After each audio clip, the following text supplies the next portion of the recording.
Hello, true believers. This is Doc Hogg, and welcome to episode 10 of Comics and Variety. As promised in a previous video, I am going to review the Shazam movie today. But first, please take time to like this video, subscribe, and hit the notification bell.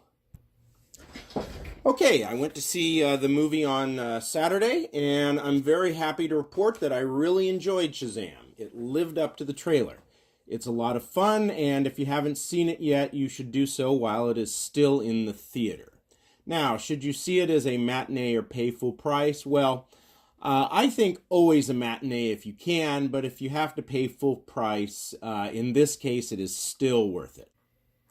Oh, and I'm also happy to report that the movie did not in any way borrow from Shazam, A Monster Society of Evil, the graphic travesty, or I guess graphic novel, that I reviewed last week. That was something that I was a little bit worried about, but happy to report that that didn't happen.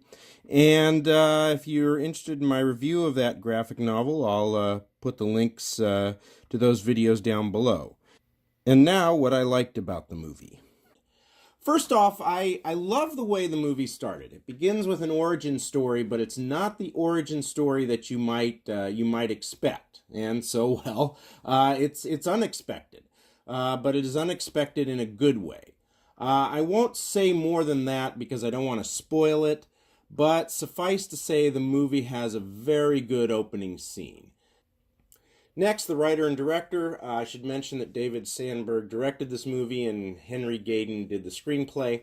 Anyway, they do a great job of building audience sympathy for Billy Batson. It really emphasizes the foster kid angle, and it does so quite well. They wanted you rooting for Batson, and they achieved that. You sympathize with Batson, and you want him to succeed, and you want that 10 minutes into the movie. It's just he's a character that you really you're rooting for him. The special effects were good, not the best I've ever seen in a comic book movie, but nothing that looked phony. The villains appear very menacing, so no problems there. And then there's the acting. Really not a bad performance in the lot. Everyone is talking about Zachary Levi, and they should. He's fun to watch, does very well at acting like a teenager in a grown-up's body. A lot of good chemistry with Jack Dylan Grazer, who plays Freddy. And one performance that I want to mention, because I don't think it is getting the attention it deserves, is that of Faith Herman. She plays one of Billy Batson's foster sisters. It's not a huge part, but I think she hits a home run. She was just adorable. And she seems to be a natural at acting, and I hope that we will be seeing more of her in the future. Okay, if there was anything I didn't like, it was the final fight scene. I guess it wasn't bad, but it wasn't that good either. Parts of it seemed a little too fake. It certainly wasn't very original. And if you watch closely, you'll see one small part that looks like, like the editors needed some filler and they didn't have anything better. But other than that, the movie is well worth your time. For parents, I think any kid 7 or older, it's fine. Younger than that, you might have a few nightmares, but nothing too serious.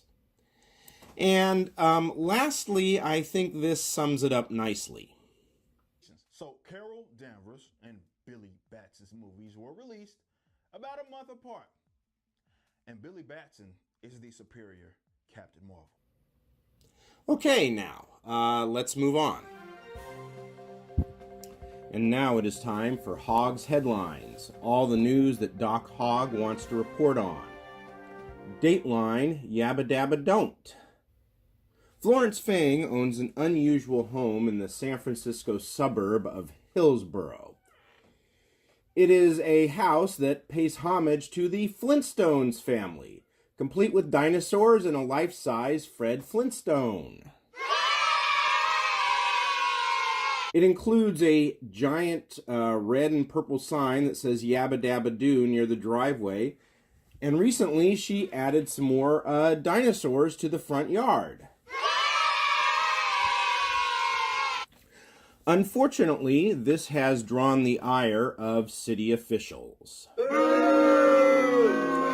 Quote, "We don't like it when people build things first and then come in and demand or ask for permission later," said Assistant City Attorney Mark Hudak. Quote, "That's not fair to everyone else who goes through the process," end quote.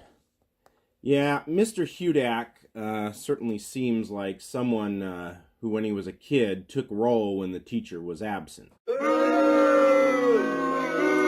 Tim Iglesias, a property professor at the University of San Francisco School of Law, said, quote, "This is a situation where a very wealthy, sophisticated homeowner has basically thumbed her nose at the city consistently.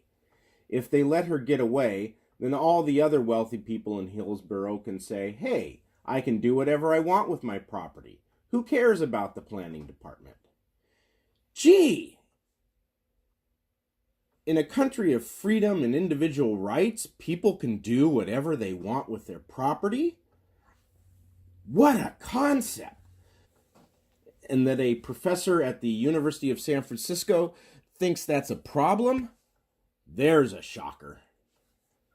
I will provide a link to this story in the description below. There is also an online petition that you can sign supporting Florence Fang and the Flintstone House.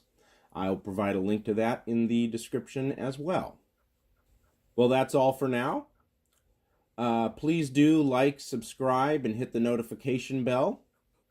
As always, you can contact me at my email, dhog70@gmail.com, and via Twitter at doc_hog. Until next time, have a very nice day.